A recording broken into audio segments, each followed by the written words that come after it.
If you're going to talk about the business of brewing, what better than to talk to the CFO with a German background? Today we're here from Gage Roads, who are going from strength to strength here in the West, and they're about to venture east. What will that mean for the business? We'll find out as we talk to the CFO, Marcel Brandenburg. Marcel, the first question I have to ask you is, do you get to test every single beer product you create as the CFO? Oh, I wish. No, we've got far more competent people than me in our business that do a lot of that. So we've actually got a professional tasting panel that's been properly trained up that every morning taste our beers. It's not as rewarding a task as you think. You know, when you come in, you've just brushed your teeth, had a cup of coffee, and you got to start sipping beers. So it's a great profession to work in. I mean, it must be exciting because also the world of entertainment is changing so much. As the CFO, how much of a say in the direction of the company are you having, or are you literally just looking at the numbers each day? No, not at all. So I think the general role of CFO in any business is far more than just looking at the numbers nowadays. There's a lot more input in strategic direction, in designing strategy, but also around managing and mitigating risk. These are all the things that you don't get taught at uni. So risk management, risk mitigation, risk recognition, far more beyond the numbers. In terms of strategic input, we're very much involved. We get a seat at the table, both, I guess, in the executive table, the executive meetings, but also at the board meetings as well. You get a bit of a say as well. So you're well involved in the business. There's elements that you just described. As you say, you don't necessarily get taught those bits, but why is risk mitigation such a massive one for you in the brewing world? I think it is particularly in the brewing world because you're producing a fast-moving consumer good. There's inherent risks in that. But I think if you're in a fast-growing, fast-moving company, risk is a constant because change is a constant, and with that change inherently comes risks. And so the challenge, I think, from a CFO perspective is to recognise that risk and to mitigate it in management. But at the same time, you don't want to stifle the company's growth aspirations either. And also the creativity. That's right. And you need to be able to identify opportunities along the way as well. So you can't just purely have your risk hat on and think that the whole world's risky and you got to manage that risk and mitigate it. You also got to be able to identify good opportunities and be comfortable with the risks that those opportunities bring as well. How do you see that role of being a craft beer company and yet being a listed company? The two almost don't seem to gel perfectly. You're quite right. Generally, large companies are, associated with lager brands, or and the craft beer brands tend to be thought of more as a very artisanal product, very sort of mum and dad microbrewery type product. But I think there's a place for us in the middle. So we like to think of us as being we're small enough to be nimble and to adapt to changes and to bring a really high quality product to market. But we're not big enough so that we're clumsy and have to go through these really big machine-style operations like the big brewers do. So we find we're in this real sweet spot at the moment where we can deliver to the consumer a product at a reasonable shelf price and a reasonable price at the tap that delivers on quality and still has authenticity. But we can do it on a large scale that delivers us also decent margins. As the CFO of a company of this size, how different would your role be from a CFO of the big major brewing companies, where, as you say, they're more sort of big ships that take a while to turn? I'd imagine you're more speedboat. It's a really good analogy. Absolutely. I think in terms of the contrast between running our business versus running a major brewery business, I, as a CFO, get to be involved in virtually all major decisions in the company, being about product, marketing, sales, traditional investment decisions. I'm very, very, intimate with the board as well. Have a really good relationship with the MD. So I think if you're a CFO of let's say a really major corporation, I think you're probably a little bit more siloed in your CFO role. And so that's something I really enjoy. People are obviously a vital part of a business. You haven't got thousands, but you're growing all the time. How difficult do you find in managing the people side of things, especially as you look to move east as well? I think what we do well in our business, we expose a lot of people to a lot of areas. So similarly to me, but we also incentivize them quite well. So the guys, when they come in, they get told, look, you won't just be siloed in this particular area. You get access to a lot of different areas. If there's an area that you're particularly interested in, we can accommodate a career path that can lead you into that path. I think the other challenge that you have as a CFO is to ensure that you attract good talent, you retain good talent, and that you motivate them properly. One of the ways we motivate our staff is through a common ownership scheme that we have. So it's one of the benefits of being a listed company. We can actually offer our employees a share plan. We're a 25% employee-owned company. That's really important to us as a business, but it's also really important to me. And it's also really important to our staff as well. And as I said, from the ground up, we find that it's really creating ownership and it's really driving really good decision making that's ultimately in the interest of all shareholders. Do you notice a change in behaviour as a result of that ownership?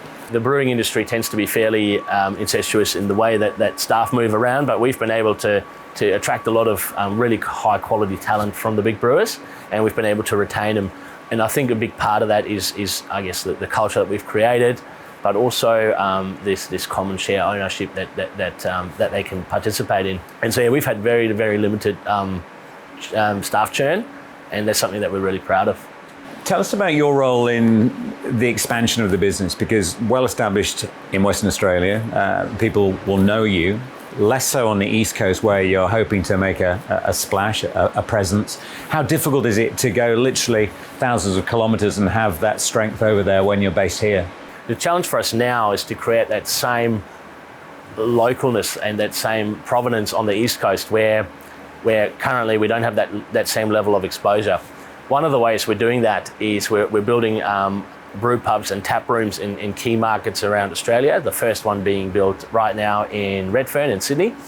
And that is all designed to create a home for one of our brands, in this case Atomic, in that market, and that will then become the spiritual home that the consumers can go to, that the local Redfern residents can identify with and feel, yes, this is part of our community. So the challenge that presents is that I guess it's bringing online a completely new revenue stream that didn't exist in our business before, and managing that revenue stream. So that's something that we're right now sort of already planning for properly, and you're putting in place controls and systems to make sure that we've got good visibility over how that part of the business is going. Is that, go back to risk, is that a big risk for you? You make this investment unless it succeeds, it's a lot of money that is wasted. You're right, it is a big risk. It is a risk. We've done a pretty good job, I feel, at managing and mitigating that risk. We've hired two of the best venue operators and venue builders definitely in Australia, if not the Southern Hemisphere, to build and run those places for us. And so in terms of execution risk, as you said, and there is a fair bit of it, we feel we've done a good job at mitigating that.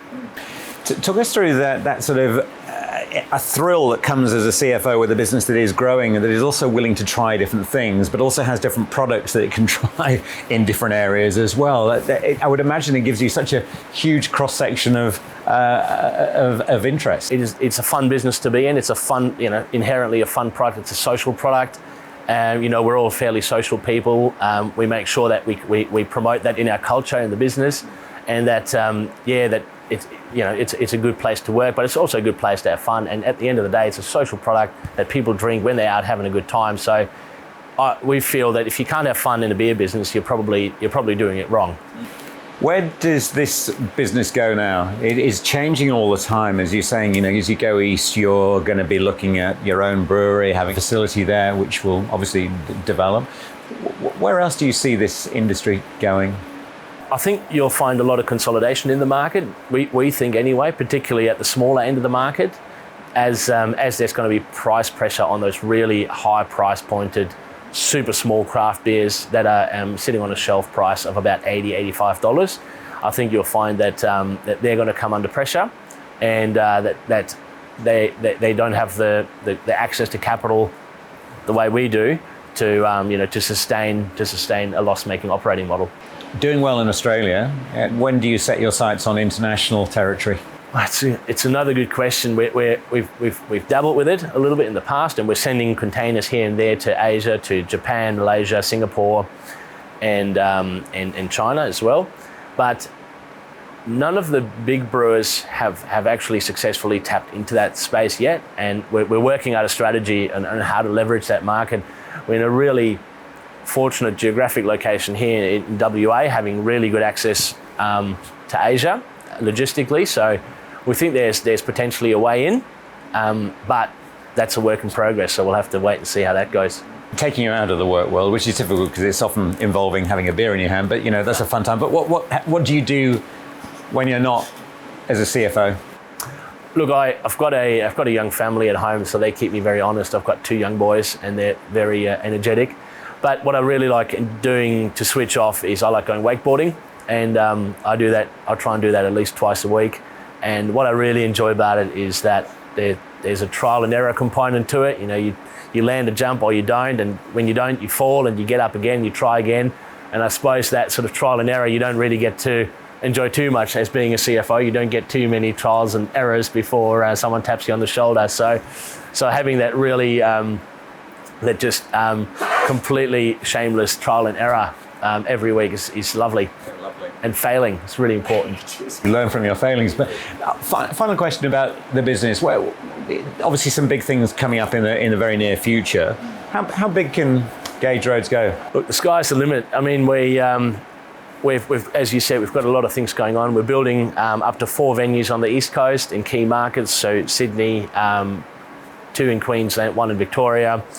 We've just invested. We're about to invest $8 million into a canning line here in WA. That's really going to allow us to penetrate that can market in beer, and there's obviously a lot of opportunities still domestically that we feel we can have on the East Coast, but then beyond that we're looking at ways to export. So there's lots of blue sky for us, and it's a really exciting time to be part of the business. And was it your idea to go into a tinny? Look, there's so much debate around that. That's beer politics is probably like the hardest. It's probably worse than federal politics when it comes to that. So, look, it's very interesting. The beer market has sort of has just developed out of nowhere. There's reasons for that, and that is that it's far more low capital to invest in a canning line than a bottling line. So if you have your mum and dad sort of micro pub and breweries, they couldn't afford a $4 or $5 million bottling line, but they could afford a $400,000-500,000 canning line. And so what's happened out of that is that there's just all these, that's now allowed these mum and dad microbreweries to actually be on shelf. And it's created this really interesting market of really interesting and flavoursome beers, and that's now actually created a market. And we're meeting that market now with a really high-speed, efficient canning line. And it's really important for us to maintain that competitive advantage and be really high-scale, high-volume brewer. It's great to talk to you. It's funny that we've sat in a bar and we haven't had a beer, but maybe we can deal with that. But thanks so much for talking to us, Marcel. James, thanks so much. I have to ask you before I go though, if you weren't CFO of a big brewing company, what would you be doing? Fortunately, I haven't had to spend too much time thinking about what else I could be doing. This job is quite literally perfect for me. I'm an owner in the business, so I'm not going anywhere. If I had to do anything else, I actually think I really enjoy mowing the lawns, so I think I might get a lawn mowing route. Thanks so much. Cheers.